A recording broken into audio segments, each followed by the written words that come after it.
Hey everyone, it's Pat and Frankie here in the Engine Power Shop. We love doing classic muscle car engines, but now it's time to do a little bit of modern muscle, and this one is pretty cool. That's right, 7.3 liter Ford Godzilla, brand new platform, tons of new parts. This thing actually turns out to be a great swap engine. This is an episode we wanted you guys to see on our brand new channel. So enjoy, make sure you subscribe, hit the notifications bell, and next time we're going to build an engine called Mothra. yeah. You're watching Power Nation.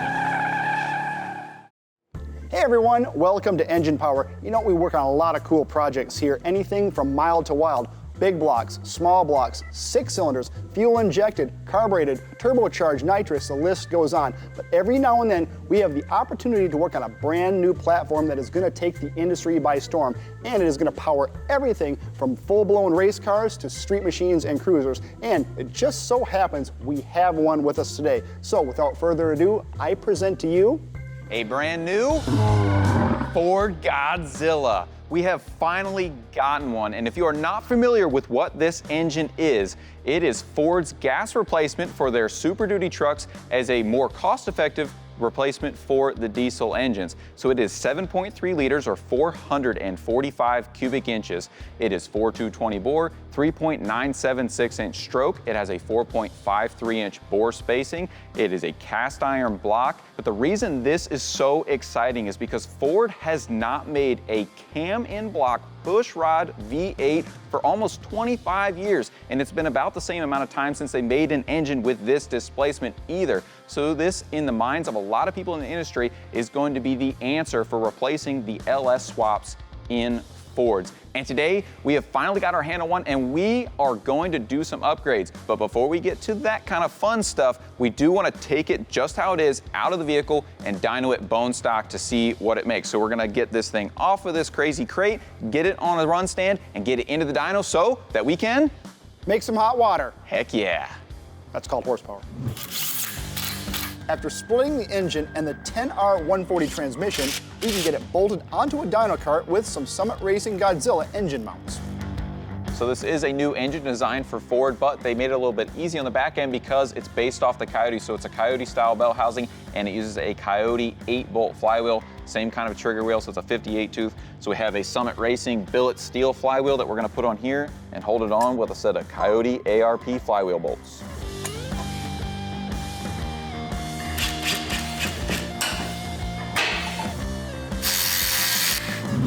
Okay, so our Godzilla is mounted on our dyno, but we need a way to actually run the engine, and the factory ECU and wiring harness would take a ton of work, so we need an aftermarket solution. And that is where Holley comes in, because Holley has been making aftermarket EFI systems for a bunch of engines for years. And with the Godzilla only being out for a few years, they have come out with a plug-and-play solution for Ford's 7.3 liter gas engine. It's based around the Terminator X Max ECU. This is a great swap ECU because it has a ton of capability if you're talking about naturally aspirated or supercharged, turbocharged, nitrous control. It has all of that. And it even has transmission control if you want to put a common aftermarket transmission behind it.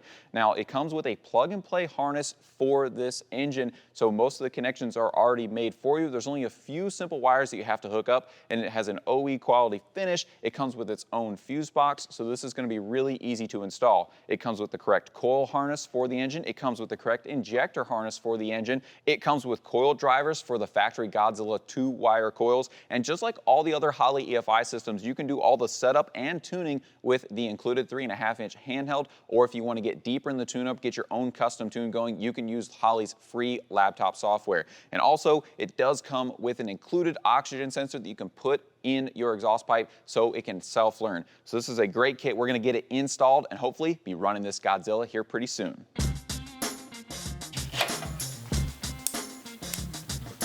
So, we are changing out the coils on our Godzilla, and you're probably wondering why.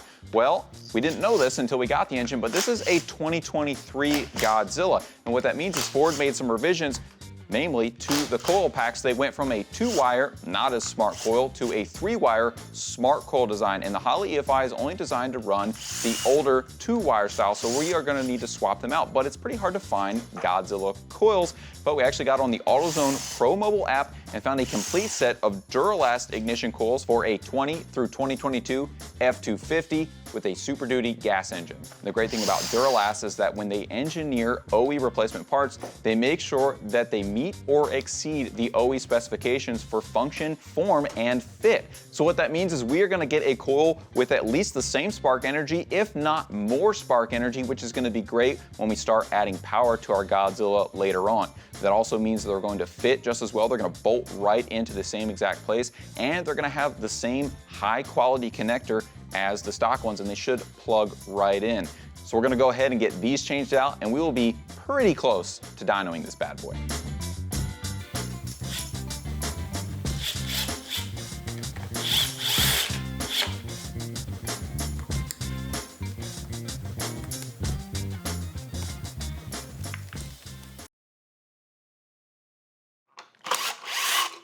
The last thing we need to change on our Godzilla is the throttle body.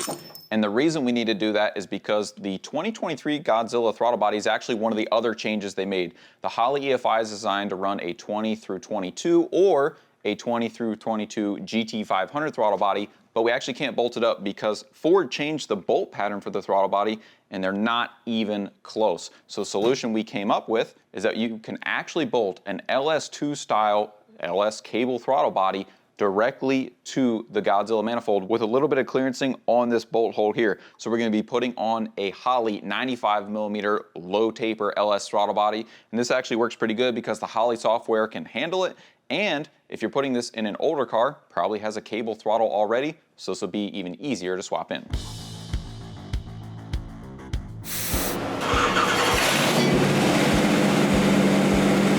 Okay, so Godzilla running on the dyno, running great, running very smooth, which it's a basically stock engine, so that's good. And we're gonna turn this thing from 2,500 to 5,500 because it's a truck engine, should be relatively low RPM. Hopefully we'll hit both peaks within that and see what she makes. Here we go. Oh, that's smooth. Yeah.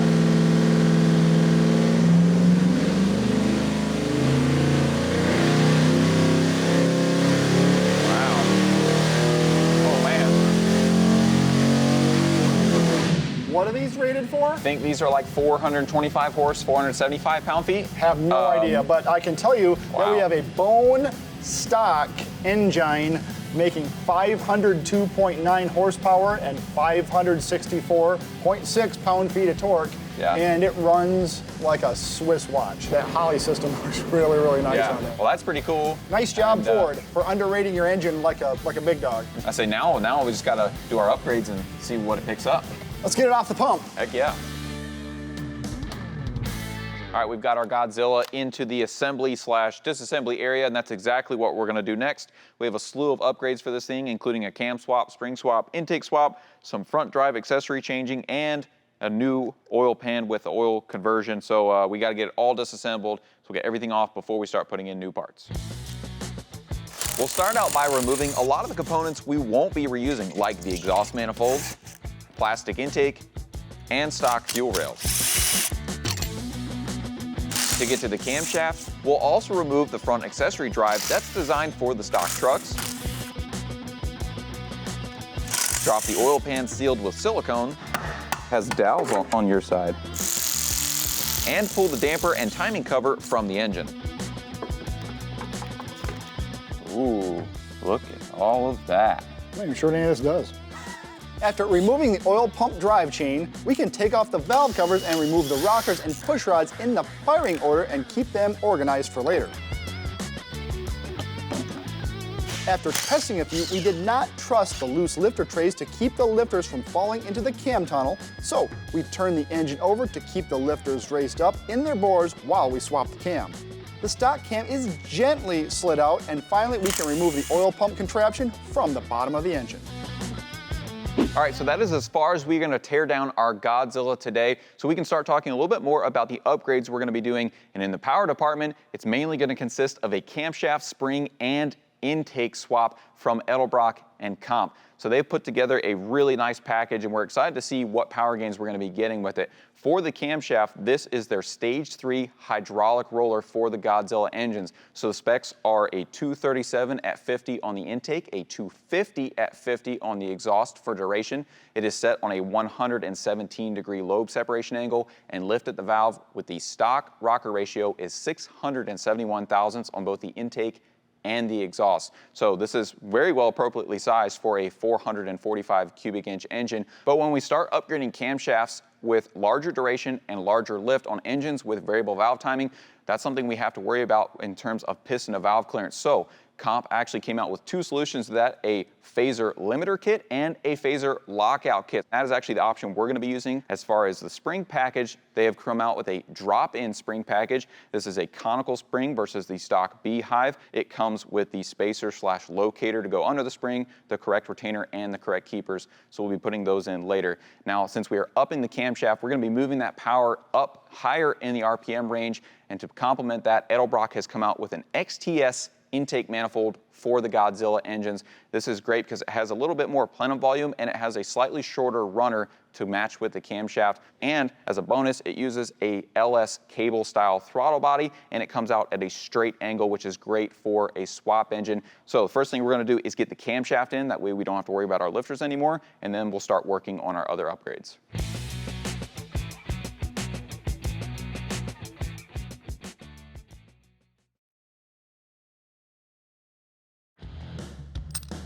To lock out the Godzilla's variable valve timing phaser, we will start by installing this retaining bolt that keeps the trigger wheel from rotating during the process. Then we compress the spring, insert the Comp locking tool, and remove the bolt that holds tension on the spring. The other three countersunk bolts can be pulled out and the cover plate removed to get access to the phaser. The wedge block drops inside, and we tighten the internal pipe plug to hold the phaser in place. Then the cover goes back on, and the entire process can be reversed for reassembly. And our phaser is locked. The stock timing set is reinstalled, and we can torque the torque to yield cam bolt following Ford's specifications. To change the springs with the heads on the engine, we fill the cylinders with pressurized air one at a time and use this bolt-down hand compressor to remove the stock beehive springs. We set up each of the new springs individually for 135 pounds of seat pressure and 465 pounds of open, and then we install them with the same tool. Even though we can't adjust it, we will degree the cam to find its intake centerline for accurate data on valve timing events, and it lands at 111.5 degrees. The new cam required slightly different length push rods for proper lift or preload. So we got these TrickFlow 3/8 diameter 8/350 long push rods from Summit Racing. The stock rockers are reinstalled at TDC compression stroke in the firing order and torqued down to 25 pound-feet. The new springs receive a hefty amount of Comp valve train spray lube for lubrication on startup, and the stock valve covers are bolted back down. All right, with all of our valve train fully installed, the next thing we're gonna do is actually start sealing it up and make this engine a little bit better of a swap engine, because that's kind of the whole idea here. And Holley has been well known for their mid and high mount accessory drives for LS and Gen 3 Hemi engines. Well, they have created a similar kit for the Godzilla. So we have one of their complete accessory drive systems along with the oiling conversion. So this comes with their own design timing cover with a cartridge style water pump, a modern version of a power steering pump, alternator, and AC compressor. It all came in black, which is one of our favorite colors for engines. And as far as the oiling conversion, what they've actually done is gotten rid of the chain drive shaft driven oil pump with the weird pressure relief on the side of the engine. It actually has a more conventional style crank-driven oil pump, kind of like what you would see with an LS, with an easily accessible pressure relief valve. So this is a little better because there's less parts to fail and it's more durable in a high-performance application. Holley has gone the extra mile to put in the engineering so this can be used in any application you want it for. Circle track, drag racing, autocross, street stuff, doesn't matter. We even went ahead and got the extra baffle for the drag race application, and also a windage tray for great oil control. Now, it's great looking sitting here on the table, but it's going to look better on the engine. The new oil pump drive gear and oil pump can be slid on, and then the O-ring sealed timing cover is torqued into place. We'll start the oil pump mounting bolts by hand, leaving them loose for now, and then use this included Ford seal driver to press in the front seal. All right, so before we can tighten up our oil pump mounting bolts, we need to install the damper. And for this application, we're actually going to be upgrading to an aftermarket Fluidampr viscous style harmonic damper. And the reason we're doing this is that the OE damper is a rubber or elastomer style damper, and it's really designed for a truck engine, so relatively low power and low RPM. Well, this engine is not that anymore. We are drastically changing the power output and the RPM range of this engine, so we need an aftermarket damper that's going to be able to hold up to that. And that's the benefit of a viscous style damper, is it is much better at tuning a wider range of harmonic frequencies that can damage your crankshaft, bearings, and other components inside the engine.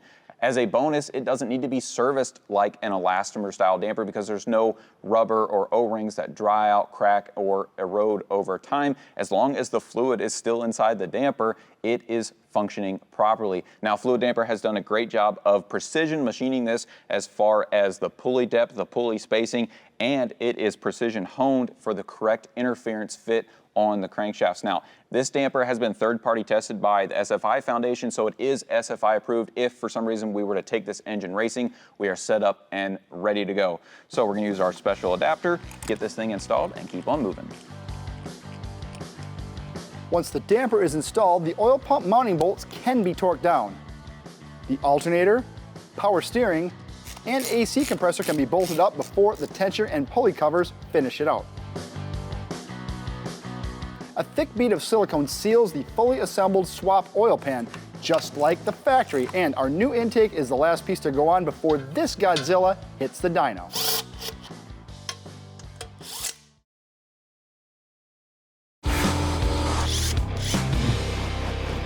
In today's Summit Tech Tip, we're going to discuss something you've seen us put on a lot but never really discussed the differences between the two, and that is throttle bodies. Cable-driven throttle body versus drive-by-wire. Leading off, we'll talk about throttle bodies that are cable-driven. Now, this is as simple as it gets. It is literally an air valve that has a bell crank that opens up a butterfly to let air in. Now, it needs a couple things to operate for the ECU, one being a throttle position sensor and the other an idle air control motor.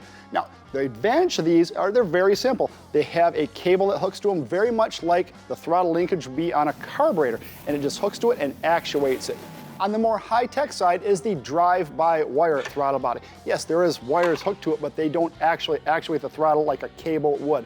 It is electronically controlled through the ECU.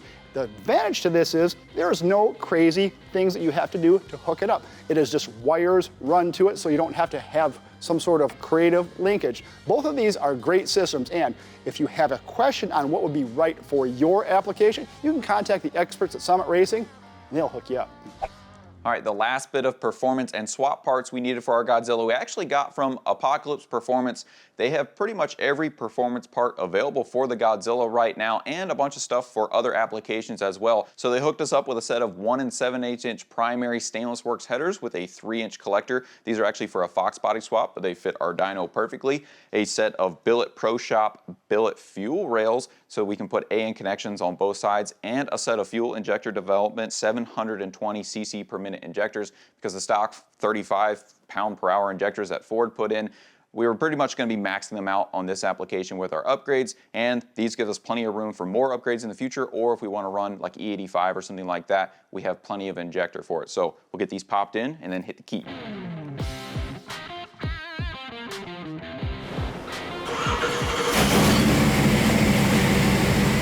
The Godzilla is on the dyno. It fired right up. We're going to make a run from 35 to 65 at 300 a second, and we're going to see what it looks like, and then we're going to have to do some tuning from there, because I think this engine's got a lot of potential, and I think it's going to do well. Yeah, the big thing is we haven't actually done one of these before. Not a lot of people have. Right. So we're starting relatively conservatively, and then we'll just go from there and do some work to it. So let's let her buck.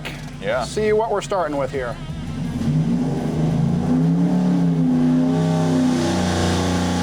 Nice load in. Yeah. Ooh, nice.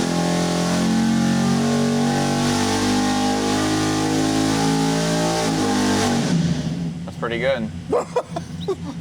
Wow. I guess we'll start there. Oh my gosh, that's insane.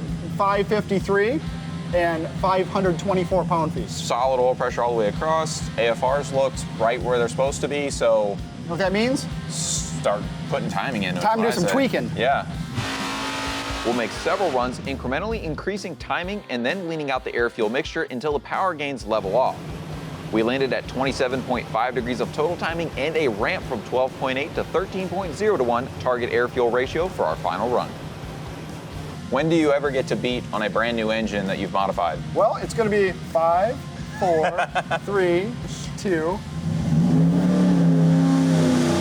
Smooth. Yeah.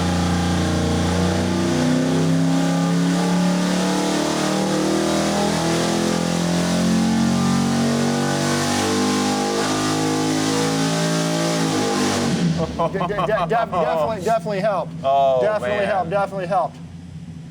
Look at that! 610. 610. Oh my gosh. There's no way. 610. Picked up a little torque. Yeah. 567.4. Wow. All Okay, right. so just for reference, let's overlay that with the stock Godzilla because if you're overlaying that with that'd be the big, change there. there you go. Wow. Torque is very similar. It just shifted it up, take the power, and just runs all the way out to 6,500. So that's And awesome. listen to that thing. Smooth as butter. That's man, I really want to put this in something now. I tell you what, but Wow. for right now, great success. Heck yeah. For more high-power engine builds like this one, you can find engine power on Power Nation.